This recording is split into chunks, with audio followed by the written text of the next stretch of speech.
Mistletoe can be deadly if you eat it. But a kiss can be even deadlier if you mean it. Is Batman Returns a Christmas movie? Being a huge Batman fan, I have to admit I never really thought about Batman Returns as being a Christmas movie. It wasn't until the last few years when I saw it brought up in those conversations that I started to think about it in that way. It's a little bit hard to wrap your head around it because you have to remember this is the Batman movie that parents complained about because it was too dark, and that WB essentially changed their whole philosophy after this and decided to go in a more campy route with the franchise. I'd like to fill her void.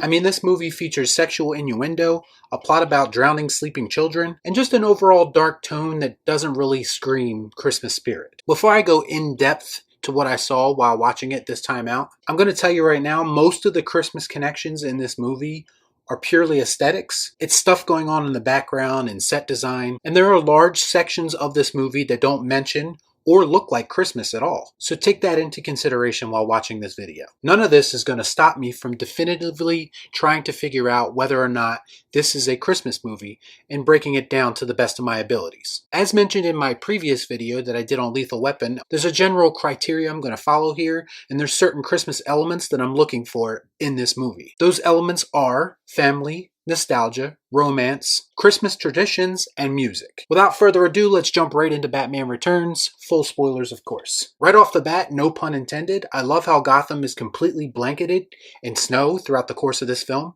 Every classic Christmas time movie typically involves snow. Unfortunately, it doesn't happen in real life on Christmas too often. Thanks a lot, Mother Nature. But the snow can not only be considered a Christmas tradition, it creates an awesome visual style because you have Tim Burton's dark subject matter and it's surrounded by this winter wonderland. I just think it gave a really good look to the film. There's no shortage of Christmas traditions in this movie, especially in the beginning. Gotham Square is completely decked out in Christmas decorations. Early in the film marks the first attempt at the tree lighting ceremony, which is ultimately disrupted by a gang of circus freaks coming out of a giant present with a bell on it. See, even the villains are getting into the Christmas spirit. The Max Schreck character, played by the legendary Christopher Walken, is a shady businessman, but he's referred to by the Gotham citizens as Gotham Santa Claus. She tries to blackmail me.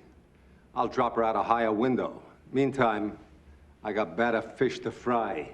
As misguided as that thought proves itself to be later on, I think it's the people of Gotham feeling nostalgic and looking for a face to attach their hope to. This crime-ridden city is taking its toll on people and they're looking for someone to save them. Once the Penguin emerges, he is portrayed as this sympathetic figure in the public eye. I mean, he's a deformed, abandoned child who was actually discarded by his birth parents and forced to be raised by sewer penguins. So as far as the family element to this movie, a good portion of this movie involves Penguin searching for the family that he never knew, and he's simultaneously searching for the humanity within him. It's tragic, really, and it even causes Bruce to kind of identify with him because Bruce knows what it feels like to be an orphan. It is interesting seeing how the two men take very different paths due to their lack of having a stable family. And they don't really paint Penguin as a saint. A lot of his public image is an act. Behind closed doors, he has very selfish and nefarious intentions.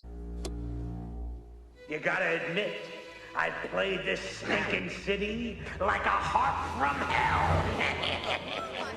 He blackmails Max Schreck into helping him after he pulls a severed hand out of a Christmas stocking. That hand supposedly belongs to one of Schreck's old business partners that he apparently had killed. I told you this shit was dark. The mayor is giving a speech later in the film and he's trying to appeal to the Gothamites' Christmas spirit. While addressing the chaos that's been going on in Gotham, he references Christmas time and says that it's a time for healing and they have every intention of putting a stop to this. In one scene, Max Schreck tells the press to give the Constitution a rest and have a heart because it's Christmas. I think we can all agree that the press needs to give it a rest most days, not just Christmas. Penguin eventually discovers his heritage. He also goes as far as to publicly forgive them for what they did to him. This again encourages Gotham citizens to embrace him further, and it plays on their current state of Christmas cheer. Later, we see Alfred decorating a Christmas tree at Wayne Manor. Even the dark and brooding Bruce Wayne has a Christmas tree in his house. I'm willing to bet it's more Alfred's idea, and it's his attempt to keep some normalcy around the house. Perhaps this tradition gives Alfred some nostalgic feels and he wants to use that to maybe make Bruce feel something? I'm theorizing a little bit, but it's worth thinking about. There's not much Christmas music in Batman Returns. I managed to find just one song, and that's Glory to the Newborn King, and it's playing during Bruce and Selina's conversation in Gotham Square. I have to be honest, the lack of Christmas music really doesn't help Batman Returns' case for being a Christmas movie. I think Christmas music is a very important part of that equation. In fact, in some cases, it looks like Tim Burton is deliberately trying to avoid Christmas music. And what I mean by that is there's a masquerade ball scene hosted by Max Schreck later in the film. In any normal Christmas movie, this would be a Christmas party. Instead, Max throws this weird Eyes Wide Shut Gotham Elite party with masks, and of all things, they're listening to Super Freak for some reason. Cocaine's a hell of a drug.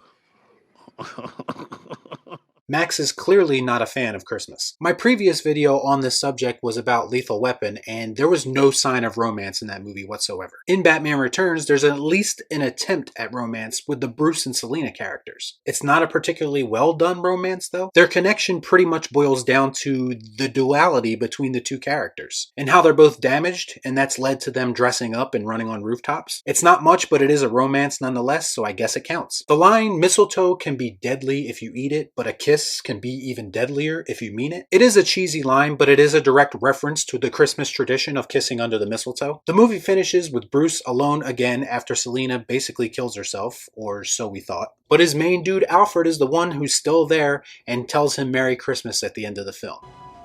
Merry Christmas, Alfred. Goodwill toward men. And women. Look at that, equality in Batman Returns. So in conclusion, as I mentioned earlier in this video, Batman Returns, the main connections to Christmas are mostly aesthetics. And to me, there's just not enough of these elements in this movie to consider it a Christmas movie. I know I'm just as surprised as you are. There's references to the holiday, sure, but it just doesn't feel like a Christmas movie. I felt like Christmas was scattered throughout Lethal Weapon. But in Batman Returns, like I said, there's these long points where there's no Christmas references whatsoever. And I think that hurt its case a little bit. If you watch Batman Returns as a Christmas tradition every year, I totally understand that and I support it. I love Batman Returns, don't get me wrong. This is not anything against the movie itself. But I can't objectively give it the title of Christmas movie after watching through it this time out. So let me know what you think about all this in the comments down below. Do you think it's a Christmas movie or do you think it's not a Christmas movie? I'd love to hear your opinions. As always, please like, comment, share, subscribe to the channel, hit that bell for notifications, and I'll see you next time right here on Real Shift. Thanks for watching. Peace out.